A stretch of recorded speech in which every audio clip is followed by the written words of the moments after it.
तर बघा विद्यार्थी मित्रांनो, आज आपण नफा तोटा या भागावर MPSC मध्ये विचारलेले प्रश्न घेऊन आलेलो आहोत. फक्त MPSC मध्ये विचारलेले.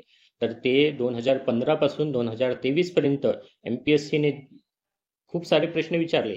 त्याच्यामध्ये सेम टाईपचे न घेता मी तुम्हाला 9 प्रश्न मोजके त्याच्यातून निवडून घेतलेले आहे, जेणेकरून तुम्हाला या 9 क्वेश्चनच्या कन्सेप्ट लक्षात आला तर अशाच प्रकारचे प्रश्न एक्झाम मध्ये विचारतात हे तुमच्या लक्षात येईल आणि त्याच्यामुळे तुमचा वेळ आणि बाकीच्या गोष्टी तुम्हाला सुटेबल करता येईल.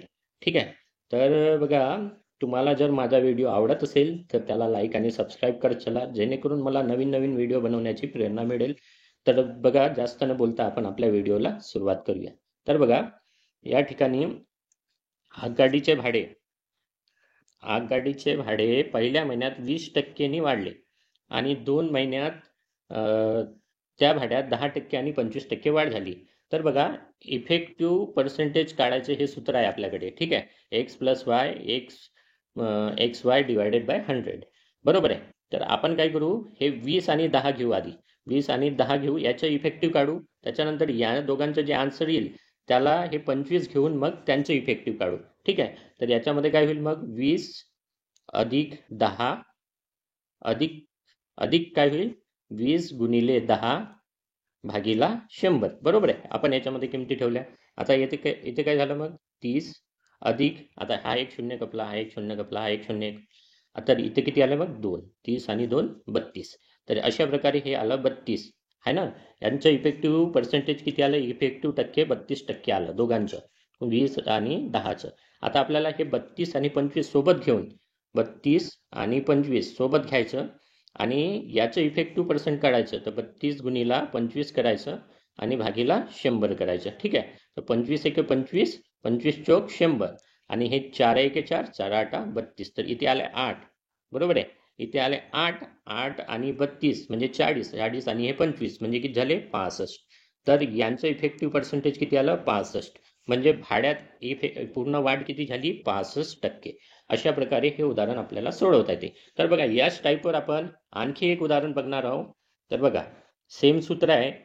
नेहाचा पगार काय झालं, 10%नी कमी झाला. त्यानंतर तेजीमुळे काय झालं तेजीमुळे. तर बघा, या गणितात काय दिलेलं आहे, नेहाचा पगार 10%नी कमी केला म्हटलं तर आपल्याला ही संख्या काय घ्यावं लागेल, मायनस घ्यावं लागेल. ठीक आहे. त्याच्यानंतर तेजीमुळे 30%नी वाढवला तर प्लस घ्यायची आणि कमी केला तर मायनस घ्यायची. म्हणजे इथे काय येईल, -10 अधिक 30. बरोबर आहे. आणि अधिक काय होईल मग, 30 गुणिला -10 भागीला 100. बरोबर आहे. तर बघा, इथे 30 मधून 10 गेले तर किती राहिले, 20. आणि इकडे काय होईल, हा एक शून्य कपेल, हा एक शून्य कपेल, हा एक शून्य याच्यासोबत कपून गेला. आता 3 गुणिला -1 म्हणजे किती येईल, -3. आता हे 20 मधून 3 वजा केले तर किती येते, 17. तर अशा प्रकारे या गणिताचे उत्तर 17% येते. चला पुढच्या गणिताकडे जाऊया आपण. तर बघा, या ठिकाणी पण काय दिलेलं आहे, आधी काय केलं त्यांनी, 35% कमी केलं आणि त्यामुळे प्रेक्षकाची संख्या 40%ने वाढली. 35% कमी केलं म्हणजे काय येईल, -35 येईल. आणि मग इथे 40 आहे प्लस, तर 40 प्लस येईल. वाढली म्हणजे प्लस आणि कमी केलं म्हणजे मायनस. बरोबर आहे. आणि इकडे काय येईल मग, -35 गुणिले 40 भागिले 100. बरोबर आहे. असंच होईल ना. ठीक आहे. आता 40 मधून 35 गेले, किती राहिले, 5 राहिले. बरोबर आहे. आता हे धन येतील 5. आणि इथे काय होईल मग, 35 चौक 140. 140 वर हे 0, परंतु हा मायनस इथे लावावा लागेल. बरोबर आहे. आणि 100नी याला भागावं लागेल. तर इथे 2 शून्य कपून गेले. आता -14 आणि 5 आहे, तर 5 मधून 14 काही मायनस होत नाही, म्हणून 14 मधून 5 मायनस करायचे म्हणजे -9 उत्तर येईल. म्हणजे काय येईल इथे, 9% कमी. -9 आलं म्हणजे उत्पन्नात काय होईल, काय फरक पडेल, 9%नी कमी होईल ते उत्पन्न. ठीक आहे. चला पुढच्या गणिताकडे जाऊया आपण, चौथं गणित. तर बघा, एचा पगार बी पेक्षा 20%नी कमी आहे, तर बीचा पगार ए पेक्षा किती टक्केनी जास्त आहे. टक्के जास्त म्हटलं तर हे सूत्र वापरायचं, टक्के कमी म्हटलं तर हे सूत्र वापरायचं. ठीक आहे. हे 2 सूत्र इथे लिहिलेलं आहे. टक्के जास्त म्हटलं तर काय करायचं, एक्स म्हणजे 20 आणि 100 वजा 20 गुणिला 100, बरोबर आहे. तर हे सूत्र वापरलं आपण टक्के जास्तच. तर इथे काय होईल, 20 भागीला 80, 100 वजा 20 म्हणजे किती, 80 गुणिला 100, बरोबर आहे. तर इथे किती आलं, 20 एके 20, 20 चौ 100. आता या 4नी 100ला भागितलं तर किती येतात, 25%. तर एचा पगार हा बीचा पगार ए पेक्षा 25%नी जास्त राहील. ठीक आहे, अशा प्रकारे हे उदाहरण आपल्याला सोडवता येते. चला पुढच्या उदाहरणाकडे जाऊया. आता साखरेची किंमत 60%नी वाढली तर साखरेचा वापर किती टक्क्यांनी कमी करावा ज्यामुळे साखरेचा खर्च समान राहील. तर व्यय किंवा खर्च समान राहील असं म्हटलं तर काय करायचं, सरळ सरळ आहे. हे 100 होते, आधी 100 रुपये होते हां, आणि त्याच्यानंतर वाढ किती झाली, 60% म्हणजे 160 झाले, बरोबर आहे. मग हे 100च राहील आणि हे x राहील, बरोबर आहे. तर या ठिकाणी काय करायचं, एक्सची किंमत काढायची आणि या एक्सला काय करायचं, 100 मधून मायनस करायचं, तर आपल्याला उत्तर मिळून जाईल. तर इथे काय होईल, 100 गुणिला 100 करायचं हां, याला 160नी भागायचं, बरोबर. काय कशाची किंमत निघेल, एक्सची किंमत निघेल, बरोबर आहे.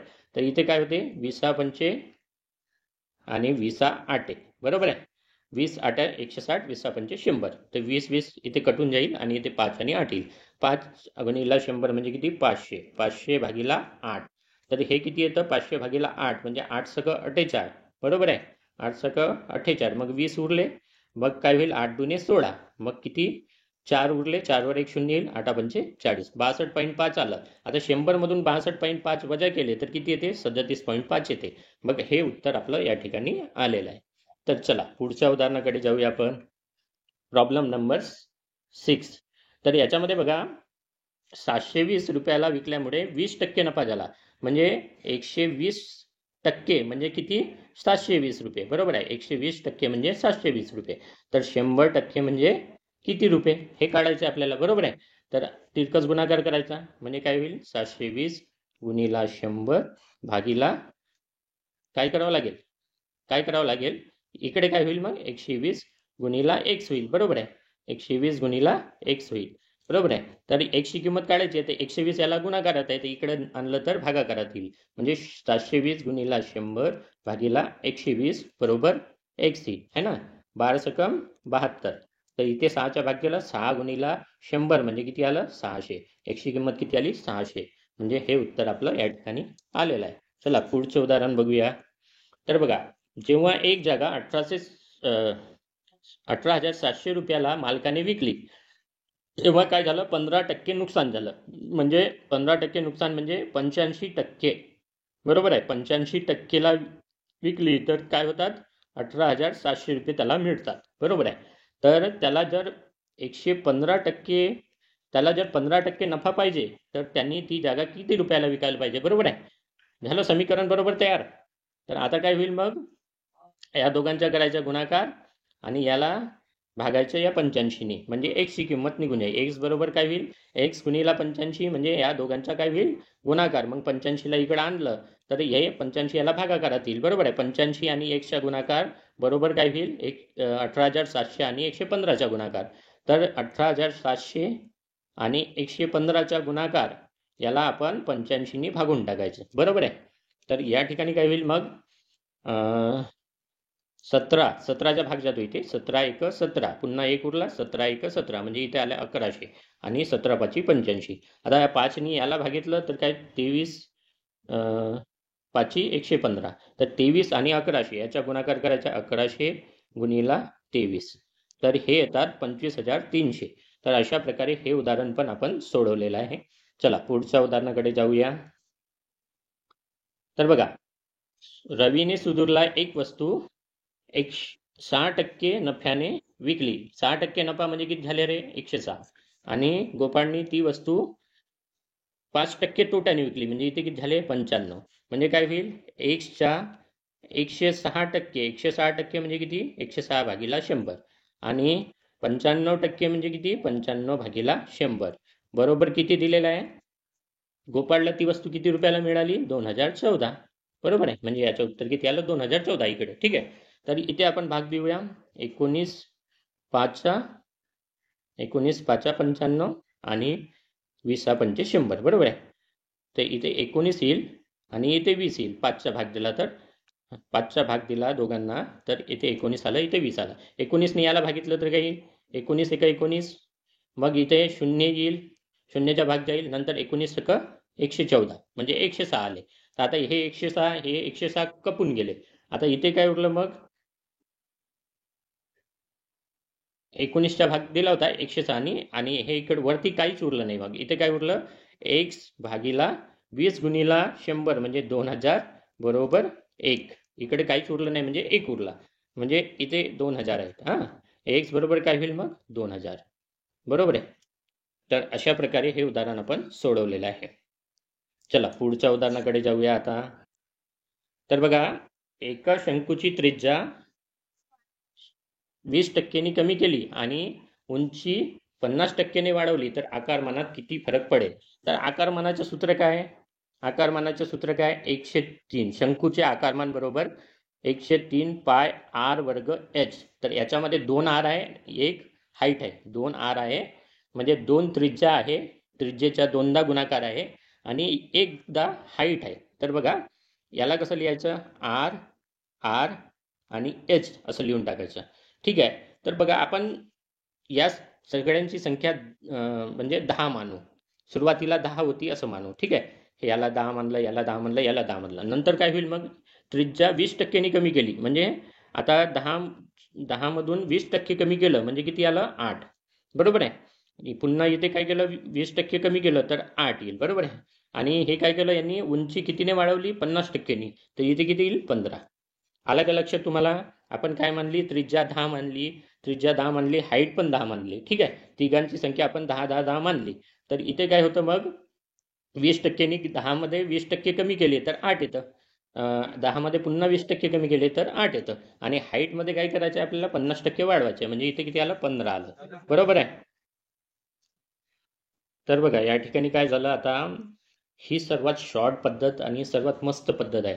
तुम्ही दुसऱ्या कोणत्याही पद्धतीने सोडवण्याचा प्रयत्न केला तर त्याच्यात काहीतरी गडबड होऊ शकते, परंतु याच्यामध्ये काही गडबडचा चान्स नाही आहे.